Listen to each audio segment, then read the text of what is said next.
Hello, everyone. Welcome to the Power of Man podcast. My name's Rory Paquette. I know you know that. I just love to remind myself of how fortunate I am and how grateful I am to be sitting in this chair.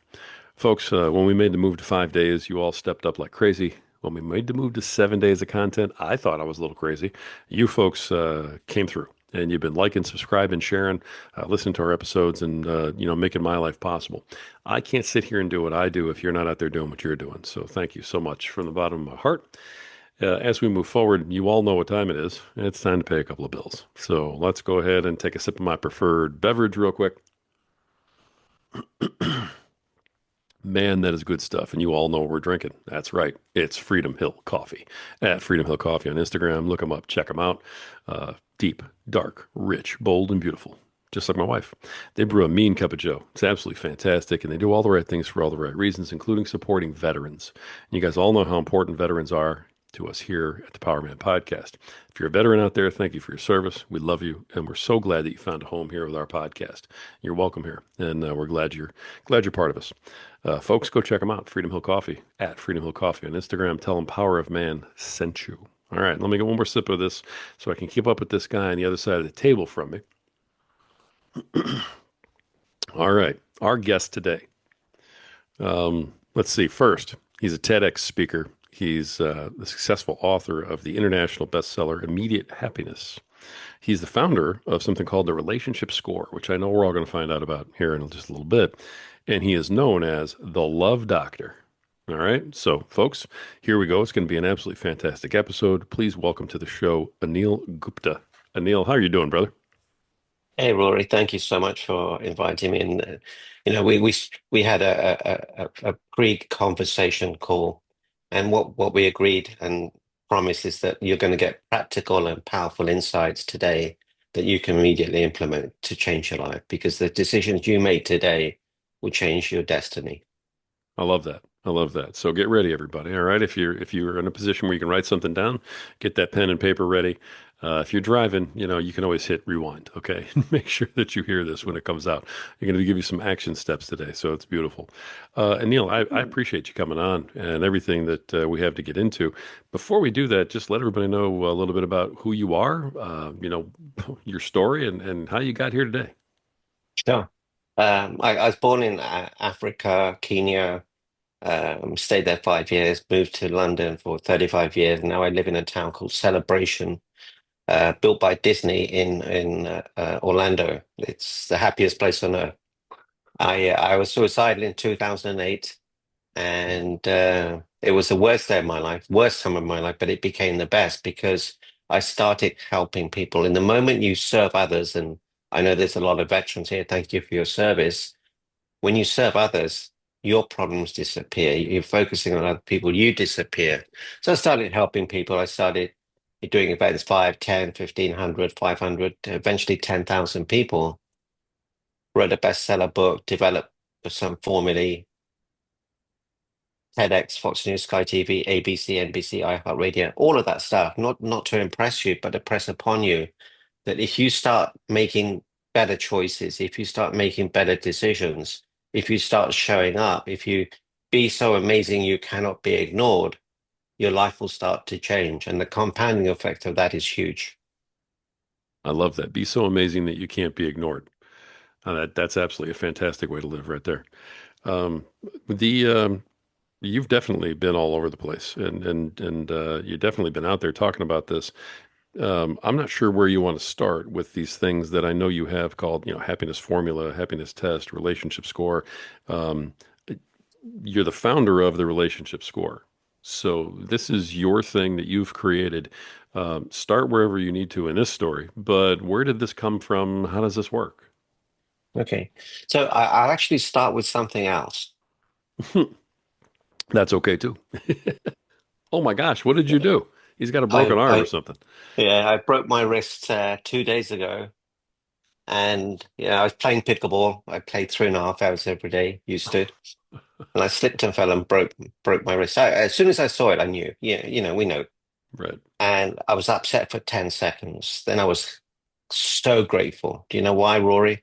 Why is that? It was my left hand. This is my Ah, pickleball hand. I'd have been so upset if it was this hand. Like, so you never know if you're going to gain, all the proper function.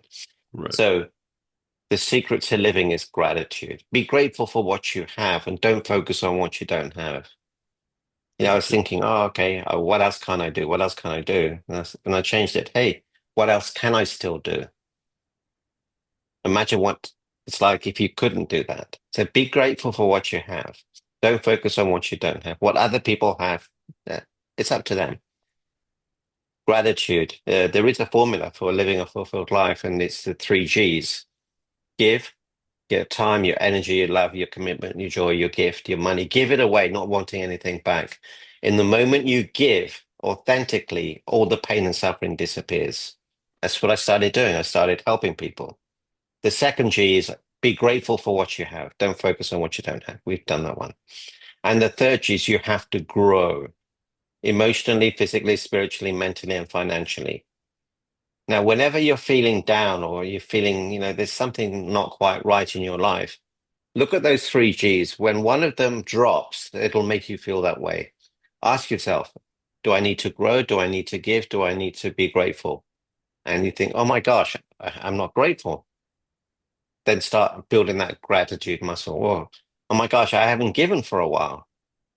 Go make a phone call, give a compliment to someone, go thank someone. And the third one is grow. I got upset, at the slip and fall. I'm upset emotionally. Oh, okay, what could you let go of? What's the other side of this emotion? It's temporary. It allows me to do more work. I can get more things done. I can sleep in. So I would start playing. I get up at 4:45 in the morning. So I save gas. I'm membership fees, all sorts of stuff.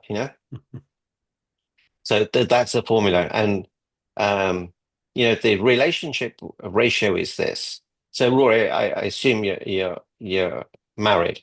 I am. Yes. Okay. So we'll role play. So Sounds good. if 10 is the best relationship possible Okay. and 0 is the worst possible relationship, Okay. what's your relationship score with your wife? I guess off the top of my head, I'd probably say an eight, 8.5. Okay. What score would she give you? Probably a 6, Okay. I would So guess. so this is the beautiful thing about the relationship score, because all of a sudden you see there's a disparity. Yeah. Okay. So when I asked you that and you gave me the score of 6, what were you thinking?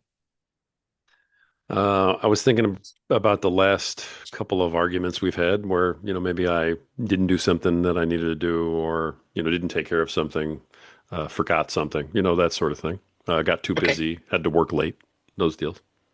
Okay. So to raise that score, what would you need to do?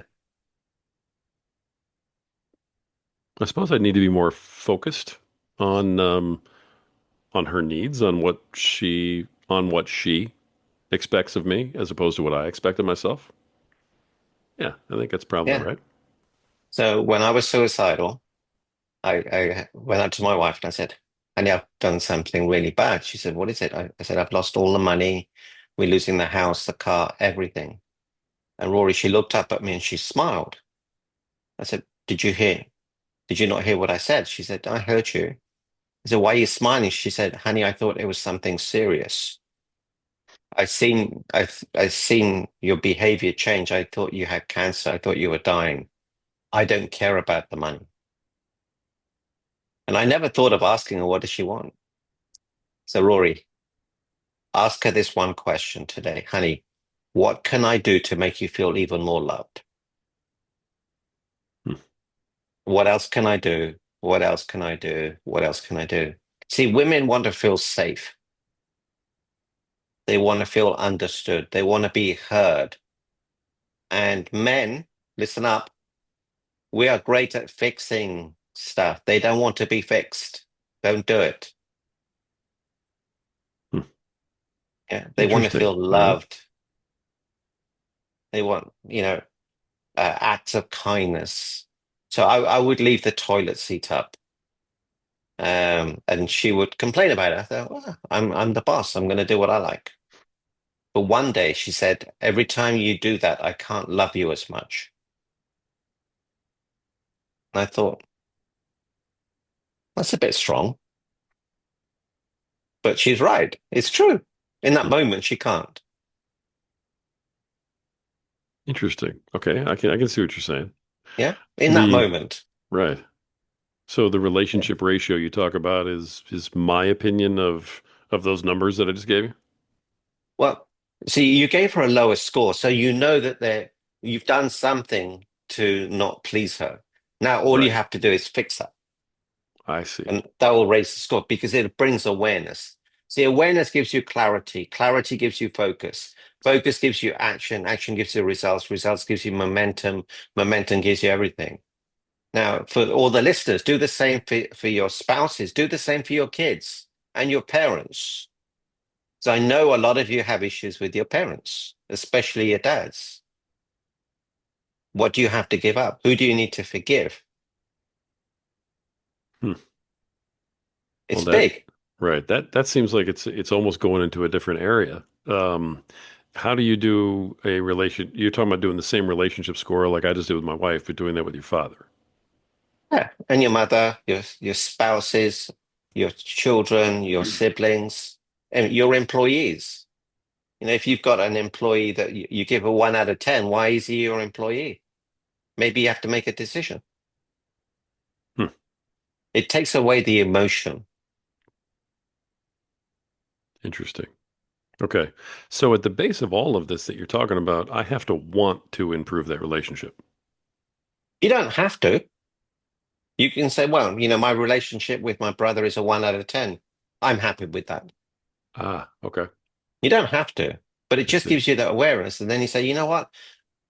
I'm committed to having a great relationship. What do I need to let go of? What is it that upset us? And then you can make a simple choice. Hey, brother, just call him. And you don't necessarily have to, but if you want to, you can. But here's another distinction. Saying if you have an issue with your dad, and a lot of people do, there are two parts to your father. One part is him, the seed, the father, and there's two is the behavior. You don't have to love the behavior, but you can love the father because everything that's happened in your life would never have happened without him. Mhm. Wow, okay. I mean that's definitely turn over a couple of stones right there. So, I mean, I get where you're going. That's big. Separating the man from his actions. Yeah. You know, we don't know what your dad's been through, and we don't know if he has the tools, the training. We don't know if he has an illness. We don't know. But whatever happens, I always say honor source. He's the source of your life, of your siblings, everybody around you. Hmm. How often do we honor that? Never. We never honor that. What do you do with all of the anger that's built up, in those scenarios, in those situations, especially with guys and their fathers, because it's a big topic of conversation in our groups and things Okay. like that, as I'm sure you can imagine. Um, Absolutely. uh, So where does that anger get you? It get you to a place of not being able to love. Your capacity to love reduces, and you're going to get ill. So here's a question, Rory. hmm. If I said to you, Rory, rip off your right shoulder, knowing you will bleed to death, and give it to me, would you do it? Of course not. No, I got you. Of course not. It's a rule that you have. I I strongly recommend you keep it. It's a good rule. Now, Rory, what if you had the same rule for your happiness? You're never going to give it away. Never. No matter who tries. You're not going to do it. Hmm. Pretty cool, huh? Interesting. I can see the difference. Yeah, I get where you're going. All right. Yeah. That's All called right. the right shoulder rule. Right shoulder roll. I like that. That's my, I created that. Yeah. Well, I got you. I mean, that makes sense for a guy with a broken arm too. So I understand. No, I'm kidding you, but I understand. I do what you're saying about that. Yeah. Um, you We take we it in a give our situation, you're happiness equating away. it. Yes, You're equating it to us and our happiness as opposed to focusing on the fact that you're angry. You're Oh, focusing on the result of us being angry. Okay. Interesting. All right. this is Gotcha. practical. Guys, you can use this today. Don't get angry. You don't have to react. Respond. Respond with, I'm not going to give my happiness away. And if you have a bad wolf on your left shoulder and a good wolf on your right shoulder, which wolf will win? The one that you feed, right? Yeah, the one you feed. Are you going to Yeah. feed anger? Are you going to feel frustration? Are you going to feel abundance, joy, love? It's a choice. You choose. I like that. I like the idea of total ownership. I like the idea of accountability like that. I mean, that makes a lot of sense. I think that those are things that most of my listeners could get behind. So, um, I wonder in terms of that, because it's great to say this and to think it and to try to feel it. Is there a way to start narrowing these things down, or to start working towards, like, I mean, it sounds like forgiveness almost. Yeah, forgiveness is a huge part of the work that I do. Forgiveness is the express pathway to freedom. The quality of your life is dependent on the depth and authenticity of the forgiveness you extend to yourself and to others. It's huge. Okay, so if I have a problem with my father and I do the relationship ratio, and then I rationalize what my anger does to me, and I make a decision in my head that I'm gonna move forward, trying to do this, I do end up having to, in the end, forgive the person who did all that to me in order to move past it. So that is a part of it. You have to forgive them and move on. Yeah. So let me give you an example. We'll take Yeah. you, and you don't have to share anything personal. Oh, You I do all married the up. time. It's fine. Yeah. Yeah. Okay. You married up. Yeah. Oh, yes. Okay. So imagine you did have an issue with your dad. Mhm. Okay. Do you have kids? I do. Three. Okay. So, and you have a mum. Yeah. You Uh, love your mum. yeah, my parents have passed, but yes. Okay. Who gave you your mum? I mean, my grandparents. Oh, my dad.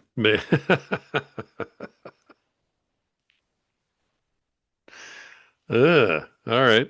So that's interesting. Who So gave you she's your not my children? mom without my dad. I got you. I Yeah. guess that's wow. Okay.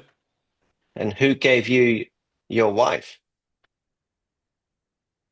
I mean, I suppose my dad gave me everything then because he created me, right? He did, but also you made decisions as you grew up. I'm not going to do that. I'm going to do this. I'm not going to be like my dad. Oh, I like that. I'll pick that bit.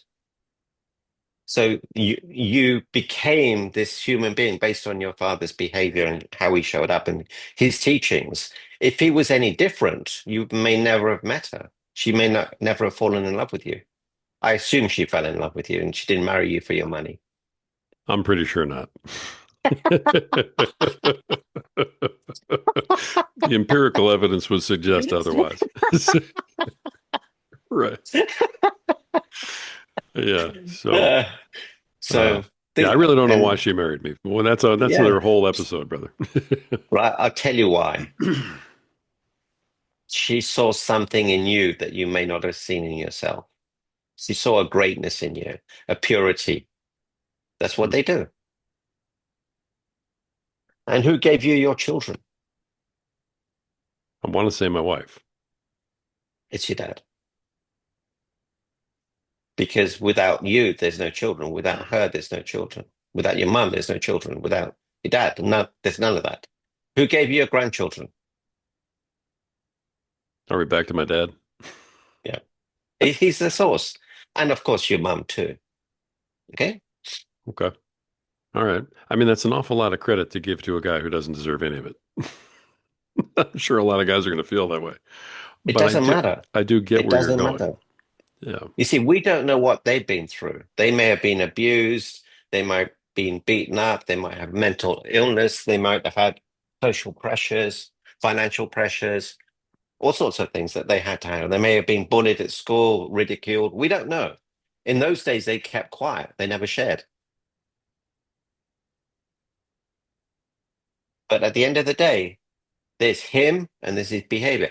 I'm not saying love the behavior. You can totally not like it at all, but you can just honor the source. And I'm not saying you should have a relationship with him. If you don't want to, you don't have to, but it will instantly make you feel differently about him. Hmm. What if your kids said to you, "You're a terrible dad, but I tried my best, but you're a terrible dad." How would you feel? You'd be devastated. Sure. Yeah, of course I Yeah, would. yeah. Right. So, we have stronger tools, we have better tools. In those days, they didn't. Okay.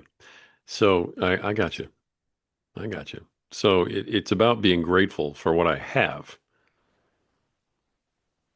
Because I'm being so grateful about what I have, for instance, my wife, my kids, I owe that to my father. So because I'm grateful for what I have, I should forgive him for his shortcomings.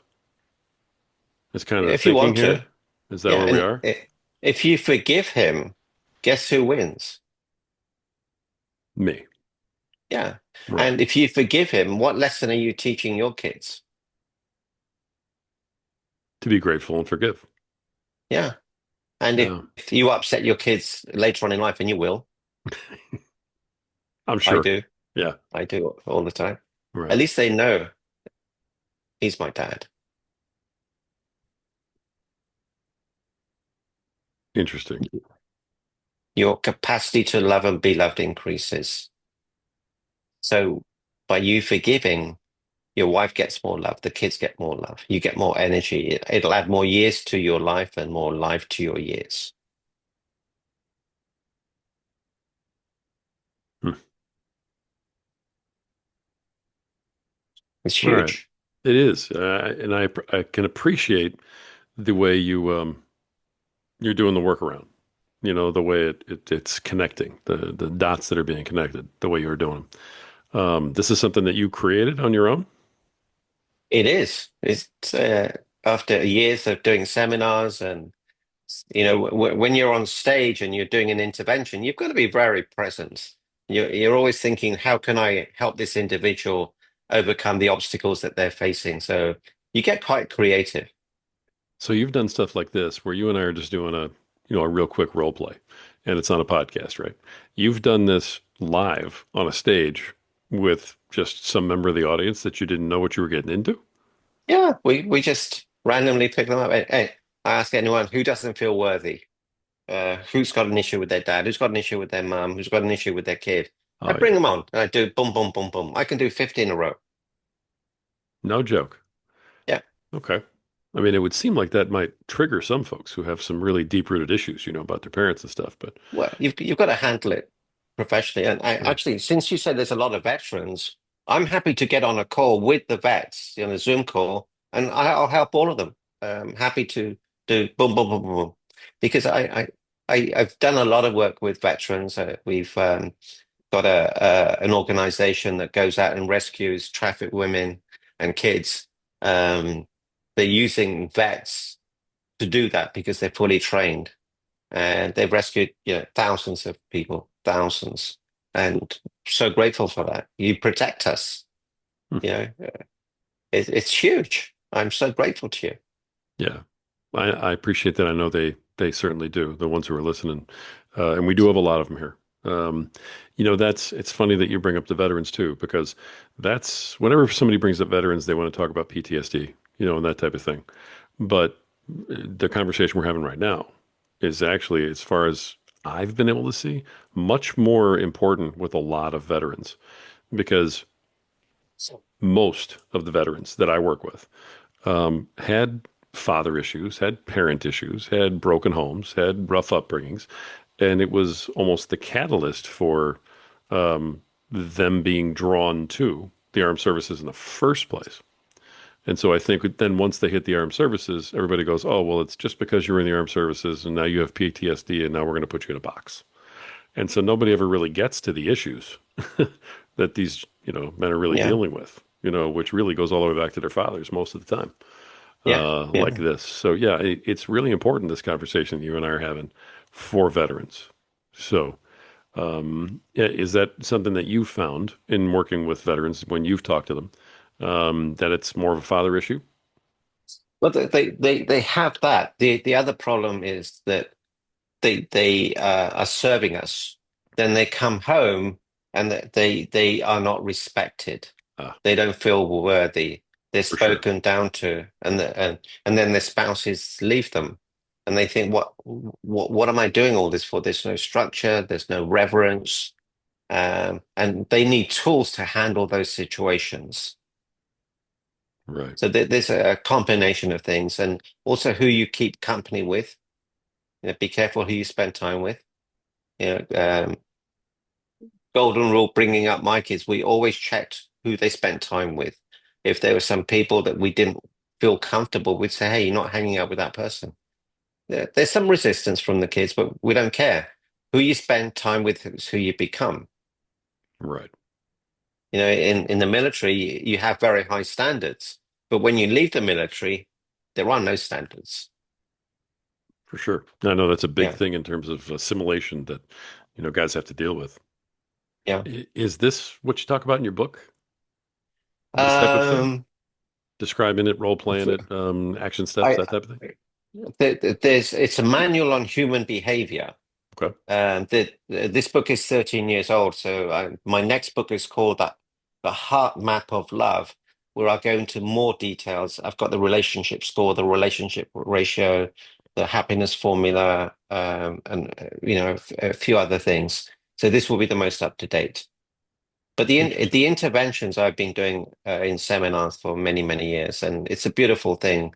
In a few minutes uh, people will change their lives. BC, before COVID, I would do live interventions. Yeah. And then after every intervention, Rory, do you know what they always say to me? No idea. Anil, can I hug you? Really? Yeah. And there's snot coming out of their noses, they're crying, and it goes all over my shirt. Now I don't have to do the interventions in live, it's on Zoom, so they can do whatever they like. Yeah. Yeah, I imagine that would have been frowned upon during good old COVID. So, Yeah. yeah, But right. I was a rebel. Yeah. What made you want to get involved in this kind of work? I mean, this is a very unique sort of niche that you're in right now, it seems like.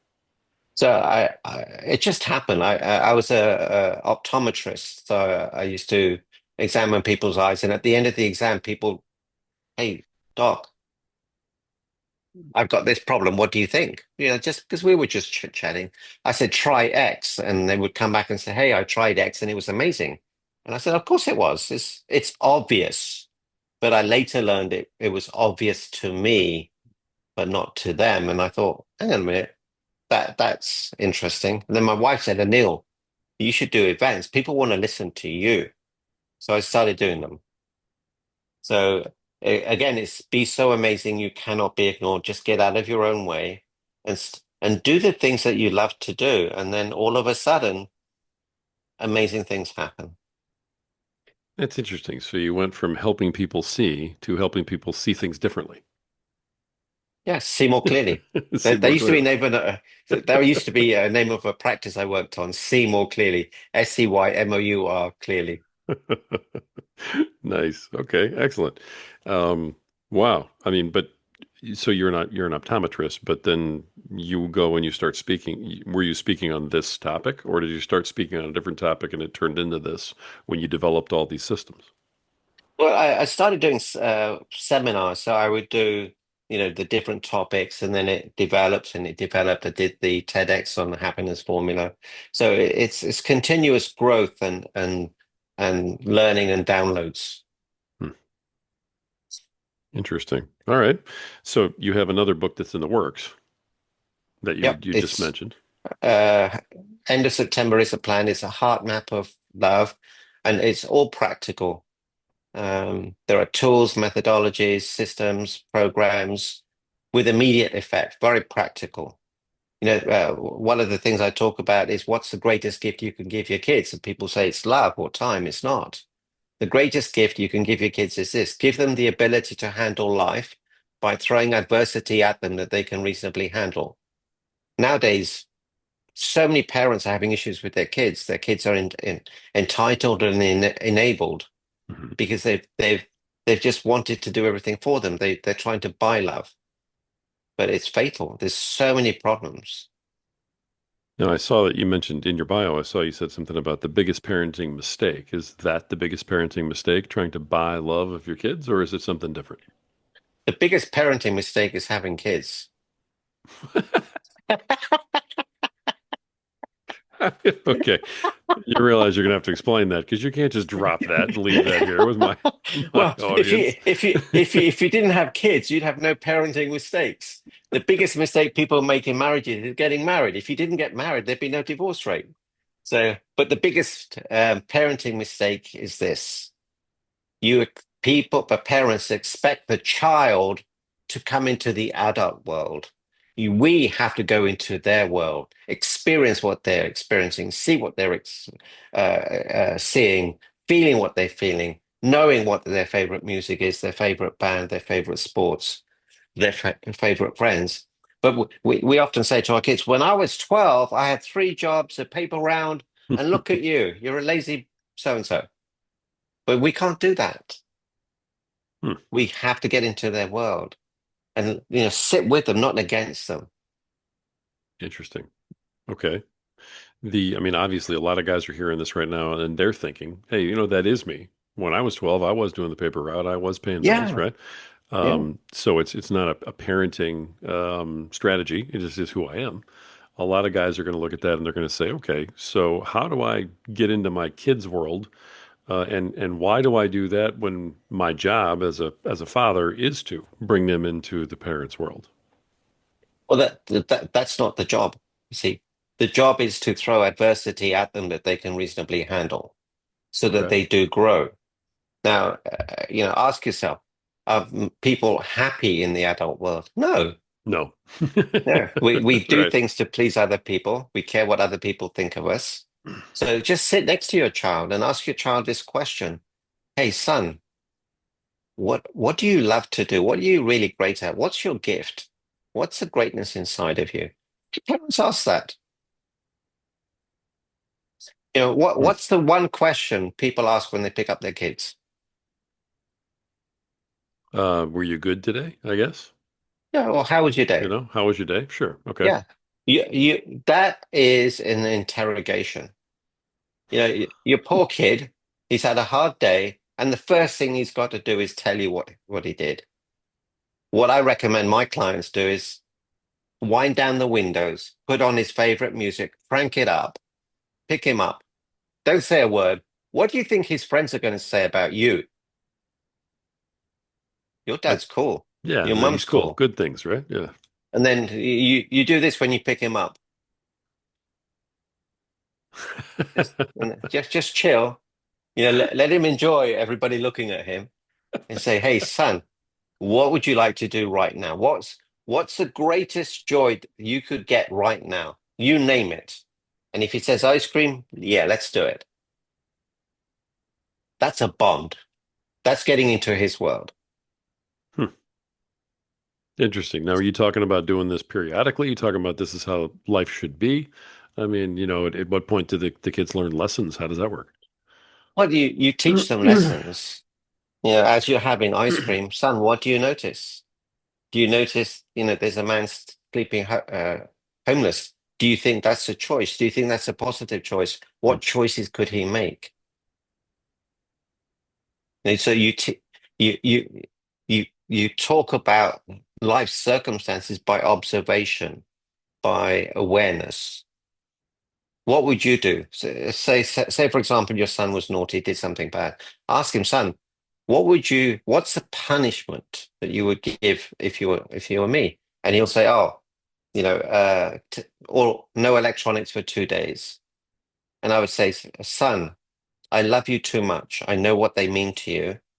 I'm not going to do that. but I would just ask you to reconsider doing something so selfish next time.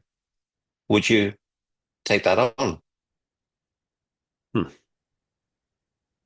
Okay. So what do you say to people who come back to that one, for instance, and say, well, then there don't appear to be consequences for the action? Okay, so if he does it again, Uh-huh. say, son, we spoke about being your word. Integrity is everything.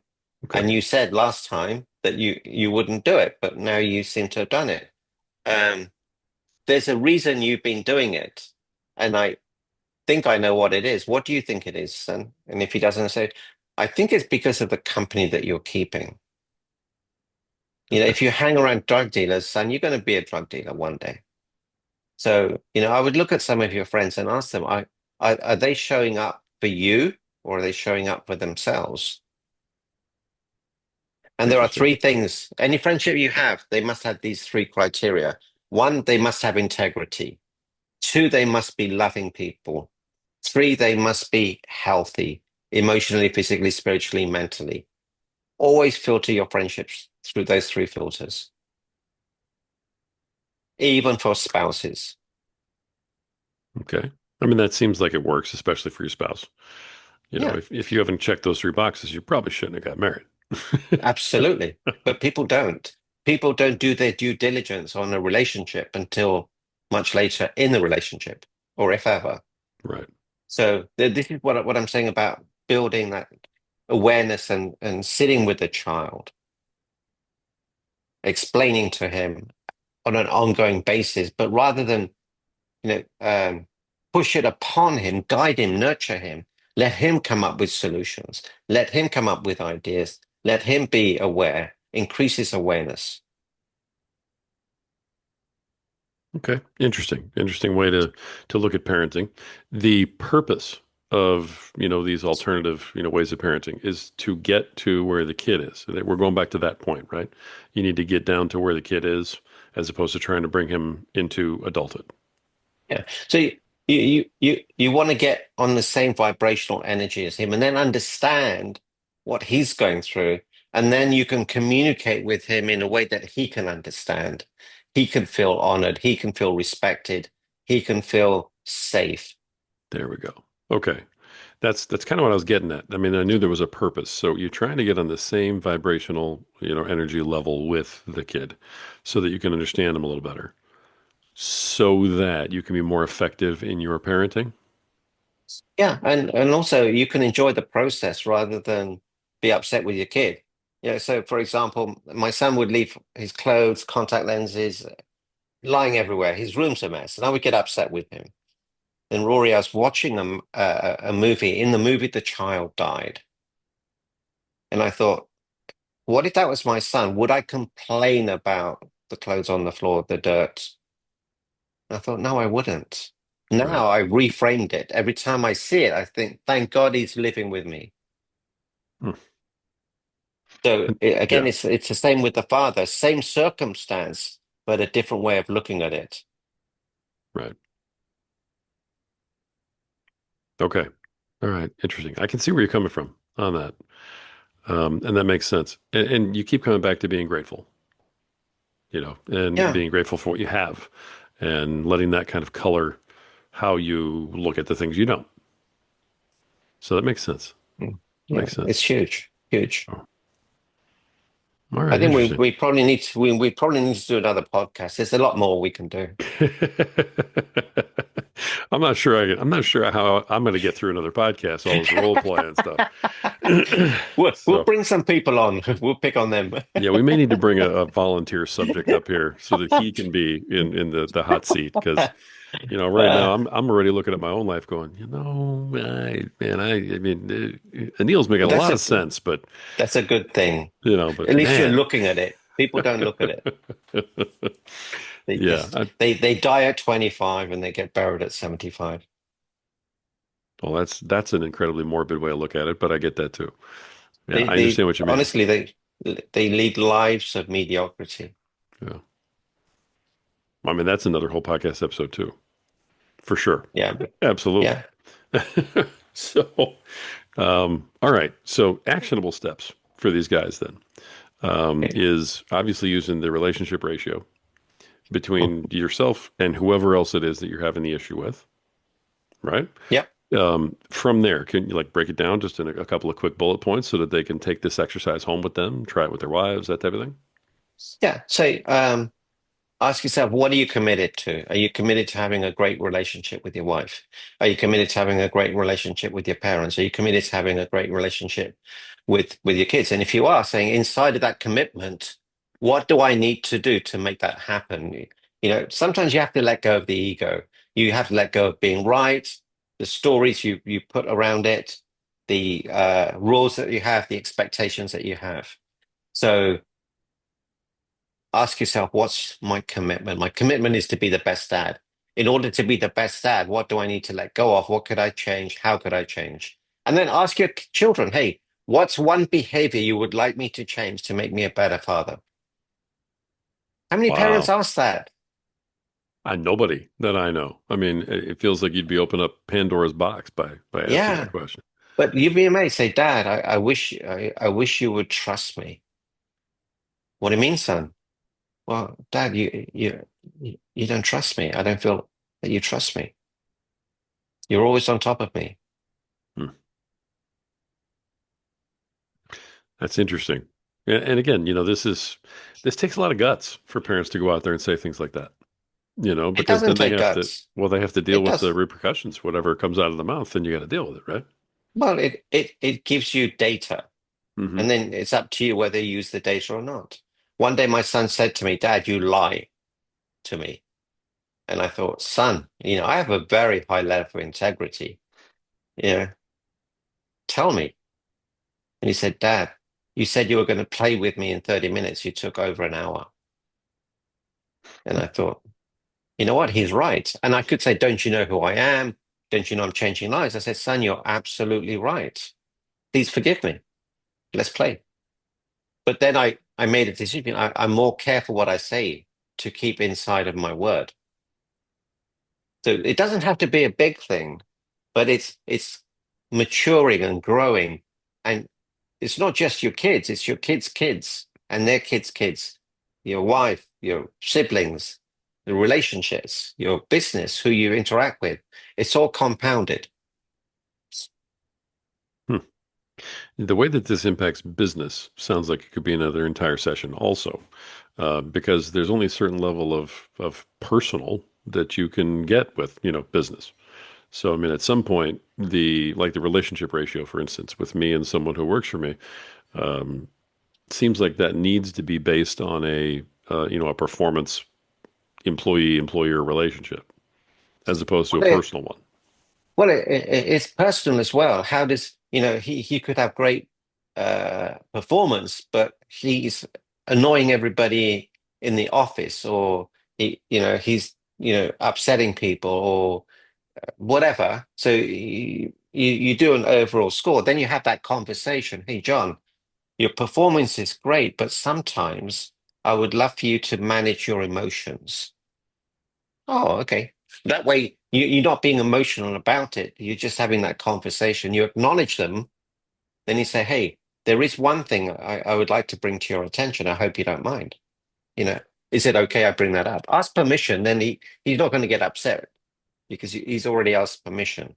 But again, yeah, that's another thing. But again, it's all part of your life. It's the same tools that you can apply to different parts of your life. All right, I can see how that applies there too. It seems like that would take a little more of a deft touch, to handle the employee part, especially in today's world. It's just a muscle. Yeah. At first, it's awkward. And if the veterans, when you first went to military training, when you first shot a gun, it was difficult, but you get better and better and better. Then you get the nuances. Before you shoot, you do this. Before you do this, you do that. If you're jumping out of an aeroplane and you're landing, this is how you want to protect your fall. I wish I'd have learned that one. This is the second time. The last time I jumped into a river and broke my ankle. So I think I have I'll get some training on how to fall. There you go. So. Yeah, it's about growth. Gotcha. Gotcha. I love this. This is very interesting. I haven't done this type of a role play thing before myself. So I know I'm going to get a bunch of comments from my listeners. They're going to be like, Rory, man. He threw me under the bus. They're going to be like, man, better you than me, brother, type Yeah, of thing. yeah, So, yeah, but it was really good to go through that because, yeah, I mean, at the beginning, I felt totally fine and comfortable doing it. And then you get uncomfortable having the conversation for a second. But then that's a signal that it's something you need to work on. If you're uncomfortable about it, then there's a reason, and maybe that's something you have to dig in towards. yeah. As human beings, we love to be comfortable about being comfortable, and Hmm. the growth comes from being uncomfortable. So we have to get comfortable about being uncomfortable Yeah, and get uncomfortable about being comfortable because most of the time we're comfortable and we don't grow. right, right. Very, very true words. I mean, right there, absolutely. I don't think anybody in the audience would fight that. So, but nobody wants to apply it to themselves, especially on a very personal, thing like this. So, great exercise. Great exercise from the Love Doctor. I really like that very much. Yeah, All beautiful. right. Beautiful. All right. Author of the international bestseller Immediate Happiness. Where can folks find your book? Where can they reach out to you? Find out more about the work that you're doing, that type of thing. So the best place is my website, meetanil.com. My book is on Amazon. It's on Kindle. It's on audiobook. I just released another book. It's called The Heart Map of Health. I've got a chapter and I've got some health chapters that actually would help the audience on some modalities that can help their health. Great. The two most important parts of your life are your health and your relationships. Nothing else matters. Hmm. Work on those two. Yeah, so you'll find a lot of videos, a lot of content, and on a classy note, ending note, be so amazing you cannot be ignored. And if you're ignored, it doesn't matter because how you show up will be the best version of you. I was in the emergency room yesterday for 7 hours, and I had a blast. I was interacting with patients, opening doors for them, talking to doctors, nurses. I promise you, they'll always remember me. I always have this shirt on, 11 years, every single day with the same heart shape here. It makes my life easy. So I have a 3 foot rule. Anyone who comes within 3 feet of me, I compliment them, thank them, talk to them, do something. It makes a difference because when you do that, you disappear, your problems disappear. Right. Normally, I ask for you to go ahead and do a wrap up, and I mean, you really are already kind of wrapping up on your own here, but because I mean, this is some deep subject material. So even if there's you repeat yourself somewhere here, I still want to give you the shot. Is there anything I didn't ask you? Is there anything that you want to double down on? Make sure that you really drive home to everybody, or an additional piece of advice or another nugget you want to leave for everybody. I'm going to let you kind of wrap us up officially. All right, even though Yeah, you've done a okay. great job of it here, officially wrap us up and take us home. Go for it. Okay. So there are many things that we haven't covered, and it would be impossible to cover them so quickly. But let's double down on this. Ask better quality questions. How can I be a better father? How can I be a better son? How can I be a better sibling? How can I be a better employee? How can I be a better employer? By asking these quality questions, you'll get quality answers. How can I double my income? How can I use my skill sets in a positive manner? How can I help my comrades? How can I help my friends? That will change your life. Hmm. That was a great wrap up. Right there. All right. I love it. I love it. Best-selling author and goodness, known as the Love Doctor, Anil Gupta. Anil, thank you for sharing what you did and for opening the door. I think maybe there's some future episodes if you're willing to come back and continue this discussion. Absolutely. Would love to do Absolutely. that with you. Love to do that with you. I need to digest this one first. Go talk to my wife about, how I rated her and how she rated me in my own head. and she's probably going to kick my butt a little bit over that, but we'll see how that goes. Hey, brother, it was great. Thank you for bringing everything you did Yeah. today. Appreciate you coming on. Know how it goes for. Yeah. All right, Yeah. folks, this has been another fantastic episode of the Power Man Podcast. And the reason that we bring these powerful men on here with these powerful messages is because we are united in supporting you in finding your power and in being a better protector, better provider, a better leader tomorrow than you are today, being a better father, a better husband, a better man tomorrow than you are today. And the reason that we want that for you is because you're worth it, because you have value, because you matter. And at some point, you just have to believe it. Until next time.